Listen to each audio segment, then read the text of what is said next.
전설의 복서가 있습니다. 필라델피아의 무명 삼류 복서였던 남자. 반려동물 용품점의 알바생에게 사랑을 느꼈던 남자.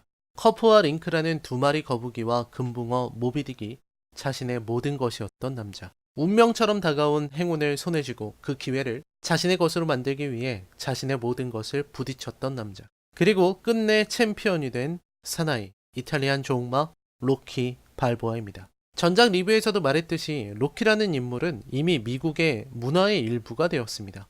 실제로 로키라는 사람이 존재하기라도 하는 것처럼 자연스럽게 받아들여진 것입니다. 그리고 30년이라는 시기가 흘렀습니다. 이 6번째 작품은 로키 5편으로부터 16년이란 시간이 흘러서야 개봉할 수 있었습니다. 미국 문화의 일부라고까지 말할 수 있는 로키 시리즈가 왜 이토록 뒤늦게 후속작이 나온 것일까? 그건 로키 시리즈의 지나친 연장 때문입니다. 로키 1은 확실한 수작입니다. 역사적 의미와 작품성으로 봤을 때 충분히 명작의 반열에 들 수 있습니다. 비록 그 해의 아카데미 작품상 수상에는 이견이 있지만 그 해의 작품들이 워낙 의미가 큰 작품들이라서 그렇지 로키 1은 작품상을 수상하기에 충분한 작품이었습니다. 하지만 로키 2부터, 아니 정확히는 로키 3부터 내리막을 걷기 시작합니다. 로키 2에서 로키는 다시 한번 아폴로 크리드와 싸우고 이번에는 승리합니다. 그래서 챔피언이 되었죠. 로키 3에서는 챔피언이 된 로키가 클로버 랭을 만나서 타이틀도 빼앗기고 그동안 로키를 훈련시켜준 미키가 심장마비로 사망해버리는 사건도 벌어집니다. 아폴로 크리드의 도움으로 이겨내죠. 그리고 로키 4에서는 소련의 복서 드라고와 싸운 아폴로가 사망하고 로키가 드라고와 싸워 승리하기도 합니다. 그리고 로키 5에서 로키는 은퇴합니다. 물론 로키 5에서도 경기를 하기는 하지만 그건 길거리 싸움이죠. 무엇보다 로키 시리즈에 큰 상처를 입힌 것은 로키 5입니다. 일단 로키 5는 스토리부터 문제가 심각했습니다. 작중에 로키가 몰락하게 되는데 로키가 몰락하는 이유가 회계사 때문입니다. 그러니까 회계사가 사기를 쳐서 재산을 몰수당해서 다시 빈민가에서 살게 된다는 이야기부터 시작해서 허술한 부분이 너무나도 많았습니다. 게다가 로키라는 하나의 캐릭터로 짧은 시간 동안 비슷한 포맷의 작품이 여러 번 나오니까 피로감이 심해진 상태에서 로키 5는 스토리도 나쁘고 로키의 상대로 나오는 토미의 카리스마도 상대적으로 낮아서 결정적으로 큰 실망을 준 것이죠. 그건 이런 이야기가 되는 겁니다. 더 이상 로키로 보여줄 새로운 이야기는 없다는 것이죠. 저는 여전히 로키는 1에서 끝났어야 했다고 믿습니다. 로키 시리즈의 팬이고 모든 영화를 재미있게 봤지만 로키 1의 열린 결말의 의미를 후속작들이 말아먹었다는 생각을 떨칠 수가 없습니다. 그리고 후속작 전체가 다 사족이라는 생각도 들고요. 하지만 단 하나의 후속작만큼은 로키 1의 존재를 떠올리더라도 가치가 있다고 생각하는데 그것이 바로 로키 발보아입니다. 로키 발보아는 새로운 이야기는 아닙니다. 말씀드렸다시피 로키는 더 이상 새로운 것을 보여주지 못합니다. 결국 원래 하던 로키 영화를 반복하는 수밖에 없습니다. 그렇다면 중요한 건 로키를 다시 한번 반복할 이유가 있느냐는 겁니다. 영화는 실베스타 스텔론은 있다고 말하는 거고요. 네, 그렇습니다. 은퇴하고 시간도 많이 지나 이제는 늙어버린 로키, 그가 그동안 들려준 이야기에 마침표를 찍기 위해서 다시 한 편의 영화로 나타났습니다. 로키 시리즈의 우아한 결말, 실베스타 스텔론 감독, 각본, 주연의 로키 발보아 리뷰입니다. 로키의 사정은 많이 변했습니다. 에이드리안이 난소암으로 죽었습니다. 에이드리안의 묘 앞에 앉아있는 로키의 모습은 보는 순간 울컥할 정도로 로키는 많이 늙었고 또 쓸쓸해 보입니다. 평생을 사랑했던 아내의 죽음이 그에게 준 것은 견디기 힘든 외로움이죠. 로키는 레스토랑을 운영하면서 살아갑니다. 손님들에게 선수 시절 이야기를 해주면서 말이죠. 여전히 폴리와는 친구입니다. 폴리는 여동생에게 잘해주지 못한 자신을 자책하고 있어요. 그리고 영화는 첫 번째 로키 영화를 기념하기라도 하듯 다양한 요소를 집어넣었습니다. 일단 스파이더 리코가 나옵니다. 로키 1편에서 로키가 첫 장면에서 싸워서 이긴 상대 선수죠. 그 선수가 로키의 레스토랑에서 일하고 있어요. 여전히 주변인을 잘 살피는 로키의 성격이 드러납니다. 그리고 로키의 집에는 엄청나게 커진 거북이 2마리가 있습니다. 커프와 링크겠죠. 사실 로키 1편 리뷰에서 언급하지 않았는데 이 거북이 2마리를 산 날이 에이드리안이 처음 그 가게에 일하러 온 날이었습니다. 아마 에이드리안에게 접근하기 위해서 즉흥적으로 산 거북이들일 겁니다. 첫눈에 반했던 거죠. 금붕어는 그렇지 않지만 거북이의 수명은 길죠. 이러한 세심한 부분만 봐도 이 영화는 합격입니다. 그리고 로키는 우연히 1편에서 집까지 바래다 준 적이 있었던 리틀 마리를 다시 만납니다. 마리는 한 아이의 엄마가 되어서 살아가고 있었어요. 로키는 전처럼 마리를 다시 바래다 주면서 마리와 이런저런 대화를 나눕니다. 이런 장면들도 로키의 팬들에게는 너무나 감사한 장면입니다. 여전히 사람 좋은 로키는 마리를 레스토랑에 초대하죠. 그리고 로키는 자신이 늙었다는 것을, 그리고 자신의 가슴 속에 여전히 한 마리 야수가 숨쉬고 있음을 이야기합니다. Tell me about the stuff inside. Is it angry? Angry? Are you mad because Adrian left you? She didn't leave, Paul. She died. Okay.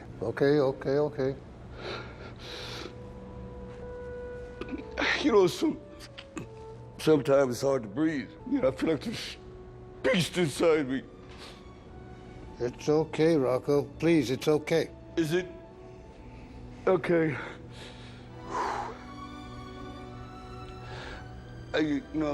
I just never knew it was supposed to be this hard. It wasn't supposed to be like this, Paul, you know. 사실 이 부분이야말로 로키 발보아에서 설명하는 늙음의 의미입니다. 로키가 절규하듯 말하는 내용은 이런 겁니다. 이미 나이를 먹고 잊고 살아가고 있지만 여전히 가슴 한켠이 꿈틀거린다는 겁니다. 내면에 야수가 있다는 거죠. 여전히 가슴 속에는 열정과 본능과 욕망이, 의미가 꿈틀꿈틀거리는데 이제는 늙어서 그걸 해소할 수가 없는 겁니다. 젊은 시절처럼 자신의 감정과 자신의 모든 열정을 다해서 부딪힐 수가 없어진 겁니다. 그래서 너무나 괴로운 겁니다. 그게 로키가 말하는 늙어간다는 것의 의미입니다. 여전히 가슴은 꿈틀거리는데 그걸 해소할 수 없는 것. 그래서 괴로운 것이 바로 늙는다는 것이다. 몸은 늙었는데 마음은 같이 늙어주지 못했다. 로키는 알고 있습니다. 이 야수는 사라지지 않죠. 다시 복싱링에 서서 젊은 시절처럼 싸우지 않고서는 말입니다. TV쇼에서는 현 챔피언 메이슨 딕슨의 이야기를 하고 있었습니다.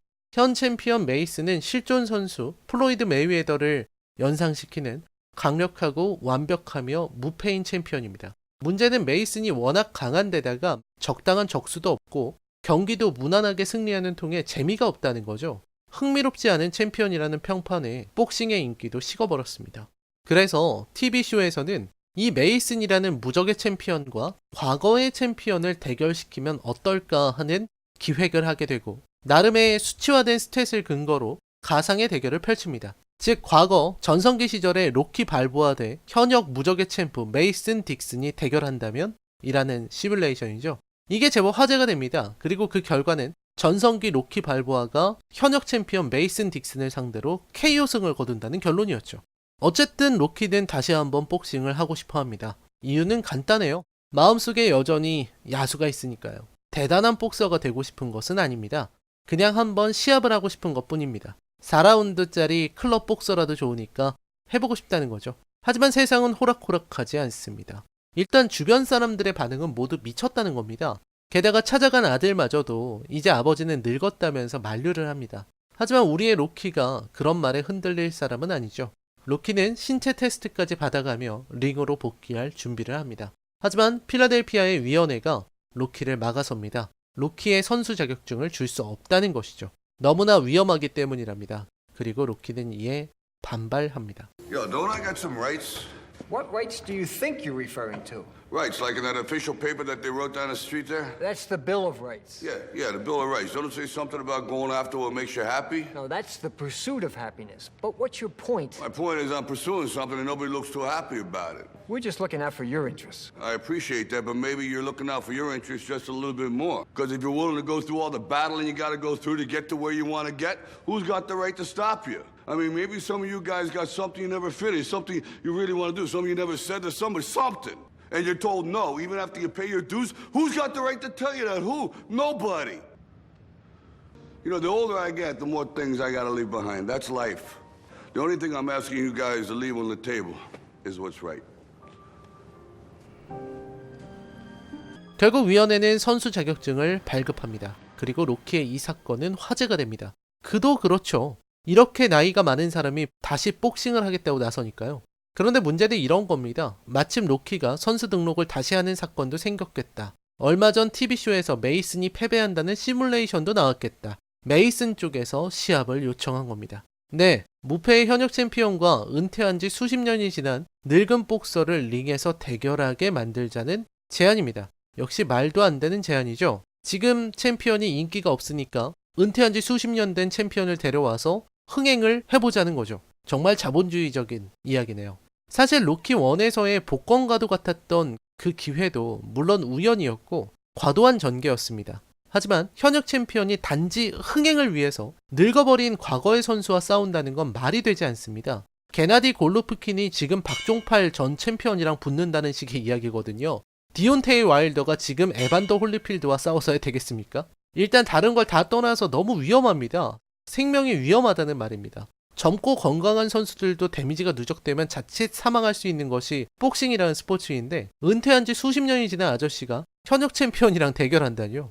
아무튼 이런 현실적인 우려와는 무관하게 양측이 오케이 하자 이 괴상한 경기가 다시 진행됩니다. 그리고 경기는 당연히 엄청난 화제를 불러일으킵니다. TV쇼에서 재미삼아 해본 가상 대결이 진짜로 벌어지니 문제가 커지는 거죠. 그리고 아들은 로키에게 이 경기를 그만두라고 말합니다. 로키의 아들은 사실 그동안 로키라는 이름 밑에서 가려지듯 자랐던 것이죠. 아버지의 존재는 아들에게 큰 부담이고 또 열등감을 느끼게 되는 이유이기도 했던 것입니다. 그리고 그런 아들에게 로키는 설교를 합니다. You ain't gonna believe this, but you used to fit right here. I'd hold you up and say to your mother, this kid's gonna be the best kid in the world. This kid's gonna be somebody better than anybody ever knew. And you grew up good and wonderful. It was great just watching you. Every day was like a privilege. Then the time come for you to be your own man and take on the world, and you did. But somewhere along the line, you changed. You stopped being you. You let people stick a finger in your face and tell you you're no good. And when things got hard, you started looking for something to blame, like a big shadow. Let me tell you something you already know. The world ain't all sunshine and rainbows. It's a very mean and nasty place, and I don't care how tough you are, it will beat you to your knees and keep you there permanently if you let it. You, me, or nobody is gonna hit as hard as life. But it ain't about how hard you hit. It's about how hard you can get hit and keep moving forward. How much you can take and keep moving forward. That's how winning is done.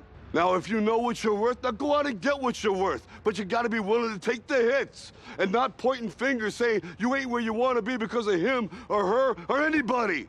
Cowards do that, and that ain't you. You're better than that. 사실 로키의 이러한 설교는 영화에서 계속해서 등장합니다. 마리에게, 아들에게, 위원회에게 자신의 이야기, 자신이 믿는 진실, 그리고 경험으로 알게 된 것들을 말하는 것이죠. 네, 사실 로키는 그 나이대의 어른답게 설교하기 좋아하고 중얼중얼 충고하기 좋아하는 인물입니다. 그러니까 이 영화는 나이를 먹은 로키가 한바탕 설교를 늘어놓는 영화인 겁니다. 사실은 눈살을 찌푸려야 할 만한 부분이지만 그럼에도 불구하고 괜찮은 이유는 로키가 지금껏 쌓아온 재산 때문일 겁니다. 이미 로키는 미국 문화의 한 부분이 되어 있기 때문에 그러한 자신감이 있기 때문에 이런 영화를 만들 수 있는 것이기도 합니다. 사실 영화의 포맷은 앞에서 말씀드린 것처럼 전혀 변화가 없습니다. 로키는 여전히 생달걀을 마시고 구닥다리 방식으로 훈련을 하고 여전히 로드워크를 하면서 필라델피아 미술관 이른바 로키의 계단에 오르는 거죠. 보너 플라이 하이도 마찬가지입니다. 그동안 여러 번 반복한 너무나도 익숙한 로키 영화인 거죠. 메이슨과의 싸움이 성사되는 것은 너무나 뻔히 보이는 전개이고요. 하지만 그럼에도 불구하고 로키는 이렇게 잔소리도 좀 하고 설교 좀 늘어놔도 됩니다. 왜냐면 로키는 1편의 그 시절에도 리틀 마리에게 잔소리를 늘어놓던 인물이기도 했고요. 그렇게 열심히 살아왔던 로키가 이제 와서 자신이 느끼고 생각한 걸 좀 늘어놓는다고 해서 흉이 되지는 않을 것 같거든요. 이 아저씨의 이야기라면 진부에도 들어볼 가치가 있는 것이죠. 특히 아들에게 한 이야기 중에서 얼마나 세게 치느냐가 중요한 것이 아니라 얼마나 심하게 맞고도 버틸 수 있는지, 그러면서 앞으로 나아갈 수 있는지가 중요한 거라는 로키의 말은 감동입니다. 그래요. 아폴로와의 첫 경기에서 에이드리안에게 했던 말이죠. 15라운드까지 버티는 것.